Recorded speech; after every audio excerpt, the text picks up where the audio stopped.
நீங்கள் நடக்கும்போது பேண்ட் வந்து ஆங்கிள் கிட்ட தூக்குது, ப்ராப்ளம் ஏதாவது வருதுன்னா ஃபர்ஸ்ட் திங் வந்து க்ராச் வந்து கரெக்டாக இருக்கணும். க்ராச் கரெக்டாக இல்லைன்னா பேண்ட் லிஃப்ட் ஆக ஆரம்பிக்கும். அதேமாதிரி க்ராச்சில் இருந்து ரொம்ப வளைச்சி இந்த ஆங்கிள் ஓப்பன் கொடுத்துட்டிங்கனாலும் பேண்ட் தூக்க ஆரம்பிக்கும். 2 பாயிண்ட். அடுத்து வந்து நீங்கள் கான்சென்ட்ரேட் பண்ண போகிறது அயனிங்கில் என்ன பண்ணுங்க, ஃபர்ஸ்ட் இன்சீம் எடுத்துக்கலாம். இதை கரெக்டாக இந்த சீமை இப்படி பிடிச்சிக்கங்க. ஒரு ஸ்ட்ரெச்சிங்க வரணும். இங்கே பாருங்க, இது தெரியுதா? இப்படி நல்லா இப்படி இழுத்து பிடிச்சி ஒரு அயன். ஸோ இந்த மாதிரி பண்ணும்போது நம்ம இன்சீமில் எவ்வளோதான் ஃபேப்ரிக் கரெக்டாக விட்டாலுமே இப்படி இதை இழுத்து அயன் பண்ணலைன்னா இந்த கால் பக்கம் துணி தூக்க ஆரம்பிக்கும். இன்சீம் பார்த்தீங்களா எவ்வளோ பர்ஃபெக்ட் க்ரீஸாக ஸ்ட்ரைட்டாக இருக்குது. இதே மாதிரி க்ராச்சும் இந்த ஃப்ரண்ட் பக்கத்துலேயே இந்த க்ராச் இப்படி பிடிச்சிக்குங்க.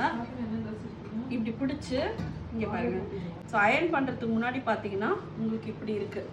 ஓகே, இப்போ நான் இதை எப்படி அயன் பண்ண போகிறேன்னு பார்த்தீங்கன்னா இப்படி உங்களுக்கு தெரியுதா? ஆஃப் பண்ணிவிட்டேன். இப்போ மேலே தள்ளி இப்படி ப்ரெஸ் பண்ணுறேன். க்ராச் இப்படி இருக்கும். ஓகே, ஸோ இப்போ என்ன பண்ணுங்கள், க்ராச்சை இங்கே ஒருத்தர் பிடிச்சிருக்காங்களா, இதை நல்லா இப்படி இழுத்து பிடிச்சி இங்கே ஒரு அயன்.